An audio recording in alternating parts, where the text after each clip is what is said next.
दोस्तों, स्वागत है आपका हमारे चैनल पूजा से पूजा तक में।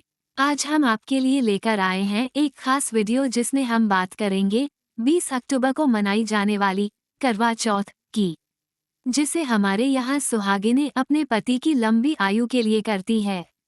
इस वीडियो में जानेंगे कि करवा चौथ का क्यों मनाई जाती है, क्या है इसका शुभ मुहूर्त, इस व्रत की कथा तथा इस व्रत पर किन खास बातों का विशेष ध्यान रखना चाहिए। तो आइए शुरू करते हैं आज के इस वीडियो को। हिंदू धर्म में करवा चौथ सुहागिनों का महत्वपूर्ण त्योहार माना गया है। इस पर्व पर सुहागिन पतिव्रता महिलाएं हाथों में मेहंदी व 16 श्रृंगार कर अपने सास ससुर एवं पति की दीर्घायु के लिए व्रत रखती हैं। यह व्रत भारत के अलग अलग राज्यों में वहां की प्रचलित मान्यताओं के अनुसार रखा जाता है। करवा चौथ में करवा को मिट्टी के बर्तन के रूप में जाना जाता है, जबकि चौथ को माह के चौथे दिन के रूप में।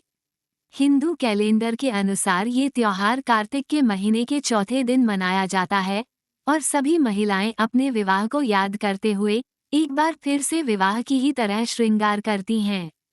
करवा चौथ की पूजा के लिए जिन जिन वस्तुएं प्रयोग में आती हैं वो इस प्रकार हैं।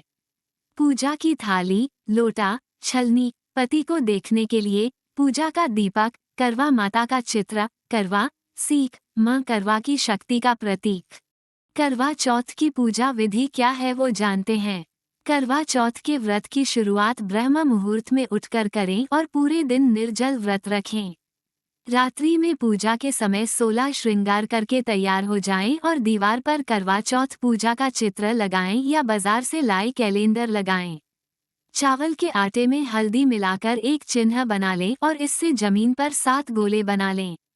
इस चित्र के ऊपर जमीन में बने इस चित्र को रखें और इस पर नया दीपक लगाएं। आप करवा में 21 सीवन डाल दें और बाद पति को छलनी से देखें और फिर चांद देखें। चंद्रमा को जल चढ़ाएं और पति की लंबी उम्र की प्रार्थना करें।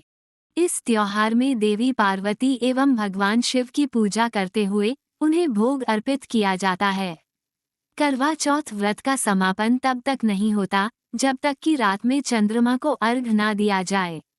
विवाहित महिलाएं व्रत अनुष्ठान के समापन से पहले एक आध्यात्मिक कथा सुनती एवं सुनाती है।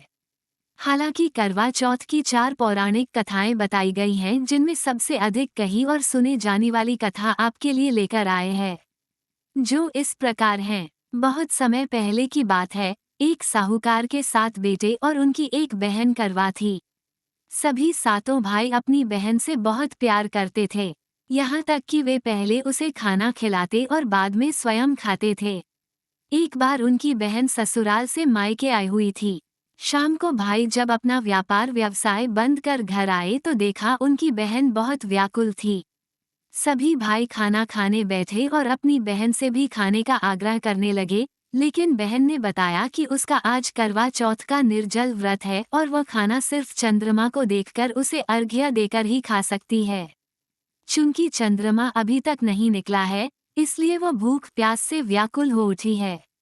सबसे छोटे भाई को अपनी बहन की हालत देखी नहीं जाती और वह दूर पीपल के पेड़ पर एक दीपक जलाकर चलनी की ओट में रख देता है। दूर से देखने पर वो ऐसा प्रतीत होता है कि जैसे चतुर्थी का चांद उदित हो रहा हो। इसके बाद भाई अपनी बहन को बताता है कि चांद निकल आया है, तुम उसे अर्घ्य देने के बाद भोजन कर सकती हो। बहन खुशी के मारे सीढ़ियों पर चढ़कर चांद को देखती है, उसे अर्घ्य देकर खाना खाने बैठ जाती है। वो पहला टुकड़ा मुंह में डालती है तो उसे छींक आ जाती है। दूसरा टुकड़ा डालती है तो उसमें बाल निकल आता है और जैसे ही तीसरा टुकड़ा मुंह में डालने की कोशिश करती है तो उसके पति की मृत्यु का समाचार उसे मिलता है। वह बौखला जाती है।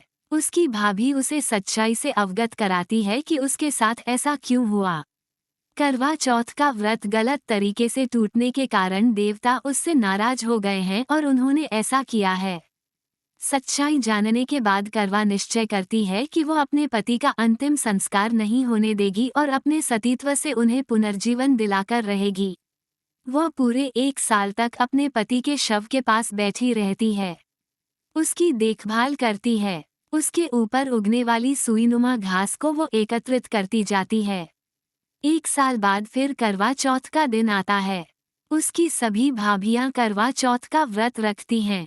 जब भाभियां उससे आशीर्वाद लेने आती हैं तो वह प्रत्येक भाभी से यम सुई ले लो, पिय सुई दे दो, मुझे भी अपनी जैसी सुहागिन बना दो, ऐसा आग्रह करती है।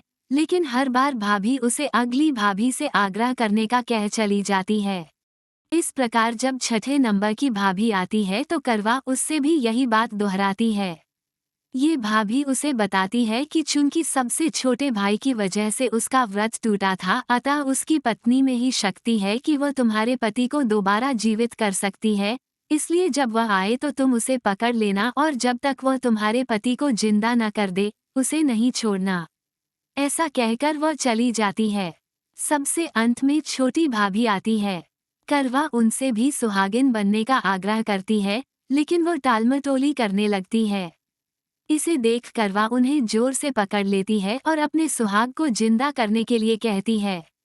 भाभी उससे छुड़ाने के लिए नोचती है, खसोटती है, लेकिन करवा नहीं छोड़ती है। अंत में उसकी तपस्या को देख भाभी पसीज जाती है और अपनी छोटी अंगुली को चीरकर उसमें से अमृत उसके पति के मुंह में डाल देती है। करवा का पति तुरंत श्री गणेश कहता हुआ उठ बैठता है। इस प्रकार प्रभु कृपा से उसकी छोटी भाभी के माध्यम से करवा को अपना सुहाग वापस मिल जाता है। मां गौरी, जिस प्रकार करवा को चिर सुहागन का वरदान आपसे मिला है, वैसा ही सब सुहागिनों को मिले। इस तरह से आपने करवा चौथ से संबंधित सभी पूरी जानकारी प्राप्त की। आप सारी सुहागिन महिलाओं को करवा चौथ की ढेर सारी शुभकामनाएं। आपके बहुमूल्य समय देने के लिए बहुत